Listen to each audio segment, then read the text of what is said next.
Ngakubona usakhula ukuthi uzoba uhlupho. Lawa ngamagama ephuma ngomlomo wami mhla sanimfundise ngikhulekela esontweni. Sanibona guys, I hope you guys are good. Hayibo, mina ngangithi umndeni uyabhekelelana. Ngangingazi ukuthi isitha sisemndenini. Lo muntu ongafuni ukubona uphumelele uyena lokuhlekisa kakhulu kanti ebumnyameni wenza ukukhohlakala ngempilo yakho. Impela kuyiqiniso ukuthi okwenzeka ebumnyameni kungaboni umuntu kuyovela kuthi bha njengonyezi ngelinye ilanga. Igama lami nginguSenzile Umusa, ngiyintombazane ena-26 iminyaka. Yimina ngedwa kumama, ubaba washiya emhlabeni sebevele beshadile benomuzi wabo nomama. Abantwana bakagogo kwasala umama kanye nomamkhulu, abanye badlula emhlabeni basebancane. Umama-ke yena ungokugcina kubo. Uyintokazi ezothile, enenhliziyo enhle kanti futhi enomoya ophansi mawami. Ekhaya ngikhule kukhulekwa indaba yokudlala. Ngafundiswa ukuthi umthandazo uyaphilisa uma nje sithandaza ngokukholwa konke esikufisayo kuzophumelela, kanti-ke imithi yesintu nezangoma bekungangeni inhlobo. Mina esikoleni bekwaziwa nje ukuthi ngingusomaqhuza ngidlale nezingane, bengisithatha zonke izicoco. Ngiphuma phambili esifundweni kusukela e-primary kuya e-high school. Indaba yaqala ukonakala sengenza umatric. Kwaba noshintsho manje ngempilo yami. Sengiqala ngigula ngingasayi esikoleni izinsuku kwaya izinsuku ziphenduka amasonto. Uma ngiye esibhedlela abodokotela bangaboni lutho. Bangabi nayo isho ukuthi kahle kahle ngihlushwa yini. Lokho kwenza ukuthi ngikhule ngisokola ngempilo yami.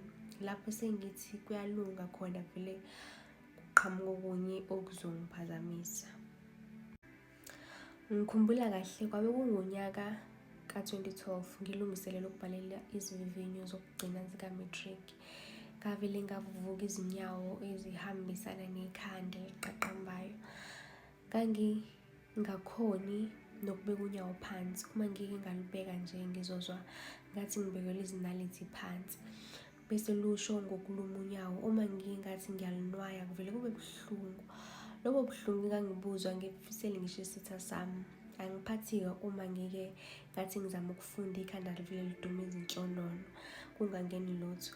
Yayimphatha kabi lento umama ezama ukuthandaza kungena abafundisi belandelana ekhaya. Kube ngcono lawo malangana kuphinde kuqale phansi futhi. Ukugula kwami kwenza ukuthi ngingakhoni ukubhalela umatric. Lokho kusho ukuthi unyaka wami ngo-2012 wamoshakala kanjalo nje. Into ebengimangazayo ukuthi a week after beqedile ukubhala iphepha lokugcina, Vukiyani mina ngaba umqemane.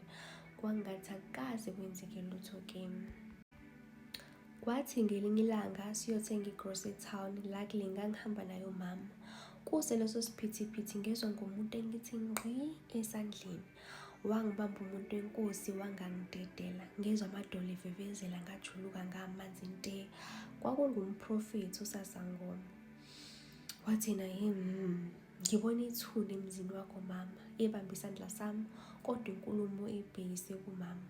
Kunomuntu emndenini onomona ngempilo yomntana wakho. Kumele usukume mama ukuze ingane yakho izophila.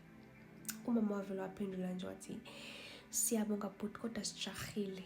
Ekhuluma ezeshintsha ebusweni umama kubonakala nje ukuthi lento eshoyo ubaba iyamcasula. Ngamphendula ngathi, hawu mama ngicela simlalele bandla. Inhliziyo yami ithi gugu ngizwe ukuthi uvalo luyangishaya. Ngithukile kodwa ngiyafisa futhi ukuzwa ukuthi ufuna ukuthini lo baba. Mama wavele wathi asisambe wena. Engidonsa kabuhlungu wasale emile kanjalo baba wabantu. Hawu kodwa mama mhlawumbe ubengasiza nje lo baba. Ngizwe ukuthi inhliziyo yami ave ibuhlungu. Ngizibuza ukuthi kanti uma akafisi yini ukungibona ngiphile ukuze sizoqhubeka nempilo. Nami ngiqhubeke nempilo njengezinye izingane. Wavele waphendula umama wathi nje Senzile, thina sikholela emthandazweni. Ngakufundisa ukuthandaza usemncane. Yini amandla kaNkulunkulu ewangabaza yini engithethisa. Ngavele ngathi nje cha mama angikwangabaza amandla kaNkulunkulu, ngiyawathemba futhi. Kodwa wathi if uNkulunkulu usebenzisa amandla wakhe kulobaba ukuze ngiphile. Yavele yathula yathi du intombi endala engizalayo yaphuma kimi yazinakela indaba zayo. Ngasale ngikhuluma ngedwa. Iyaqhubeka.